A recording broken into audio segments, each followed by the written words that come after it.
One day at music class, we were learning the recorder, and the music teacher, she's like a small gnome, an evil troll gnome hag. Rawr!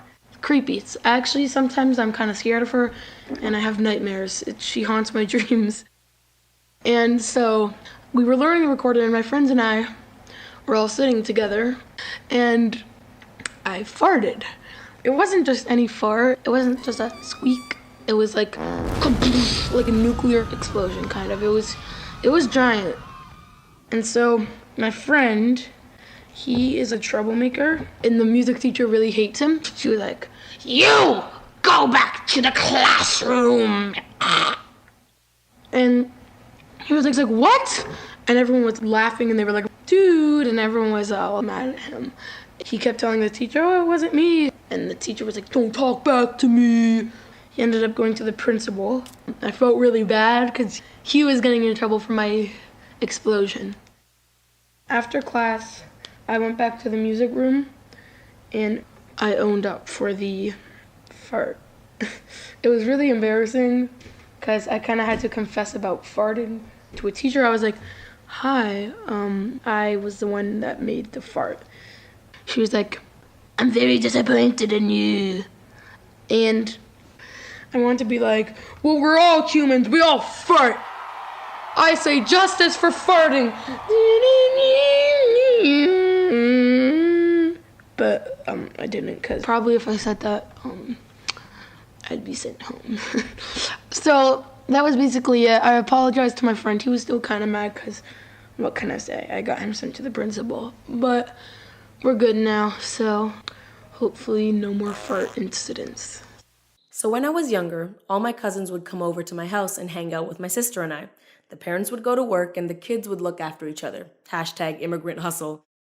Now, one day shortly after our parents left, we were in the middle of playing video games when the house phone rang. Yeah, a house phone. It's like a cell phone, but attached to your house. Oh, God, I'm showing my age. So my older cousin answered it. "Hello? Hello?" No answer. Weird, but whatever. So we continued playing video games until the phone rang again.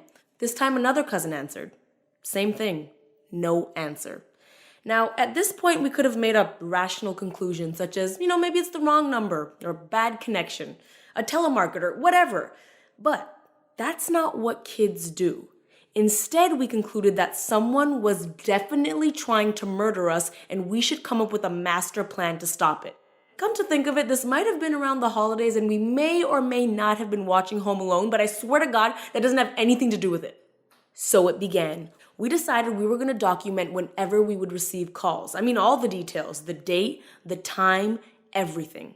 Now, we noticed a pattern in the calls that happened every single day. And by pattern, I mean, we made this conclusion on day 2. Okay, listen, patterns can be 2 days. But either way, this became our new obsession. On day 3, we received more calls than usual. It was definitely a sign. So we began to brainstorm. Is it a robber? A spirit? A demon? The possibilities were endless. Something just didn't feel right. Our brainstorm was interrupted by one of my cousins when they said, "Hey, did you hear that?" Now, I definitely did not, but nonetheless I replied, "Yes, oh my God, what was that?" I didn't want to be the first to die by denying the presence of the demon. Maybe something was in our house. It was time to take action. We gathered all of the utensils in the drawers and headed straight to the master bedroom. The plan was simple. Lock ourselves in the room as a group and create a safe haven. Duh. I don't know why people in horror movies always split up. Is this your first day? But before locking ourselves in the room, we strategically placed 3 toys on the floor, spaced out perfectly. Hours went by with us locked in that room, pacing, stressing, sweating, and terrified of the phone ringing. But eventually our hunger got the best of us and we were in desperate need of Oreos. So we decided to slowly and carefully make our way to the kitchen.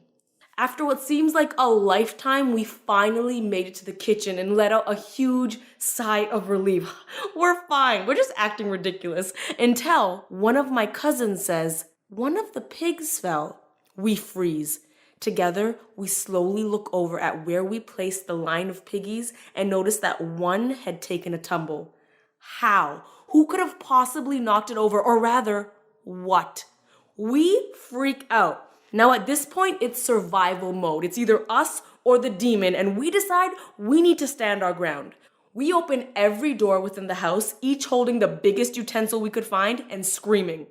Door, open, jab, fork, scream, repeat. Door, open, jab, fork, repeat. But we found nothing. A couple hours later, our parents came home and everyone left. Since that day, we never received a call. We never felt anything suspicious. I mean, obviously, which demon wants to mess with a bunch of kids holding some forks? Okay, so a few years ago, before my best friend moved away, every single time I would go to her house, she had this giant German Shepherd.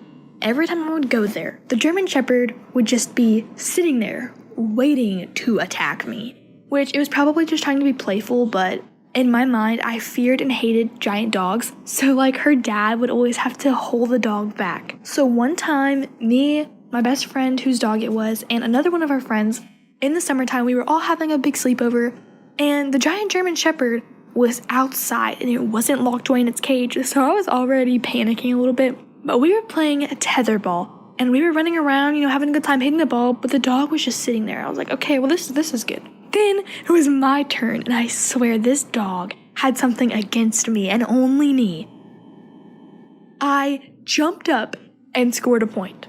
The dog comes running after me, and I did not know what to do, so I started running. I started running with everything in my life, and the dog was obviously way faster than me, so it caught up to me, and I was screaming. I was like, oh my god, get this thing off me. So my friend, she chased after it, tackled it to the ground, and it started scratching on her forehead. She was yelling, get it off me. And I was too scared to touch it.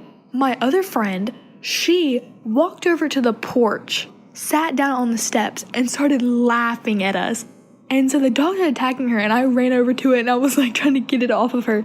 And it started chasing me, so I started running. It grabbed a hold into my shorts, pulled my shorts down, and I'm like, oh my god, my pants are down. The dog just pulled my pants down. So my pants were down. I was running in her front yard.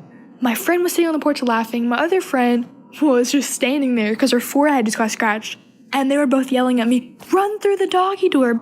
My pants were still down. The dog was chasing after me, and they were both screaming and laughing, run into the doggy door. And I was like, where's the doggy door? And they pointed on the side of the garage. So I was like, I guess it's my only escape. It's now or never. So I ran to the side of the garage, and I got down on all fours, and the doggy door, it was locked. So my head headbutted it, and I fell over, and it hurt so bad, but the dog was right behind me. So I managed to pull my shorts up, and I started running for the front door, and I got past my friend who was sitting there just laughing her head off, and I was like, why didn't you do anything? And then my friend finally got a hold of the dog, and we got it put back up. So that was a very traumatizing experience. And every time after that, when I would bring it up to my friend, she would always say, it wasn't that big of a deal.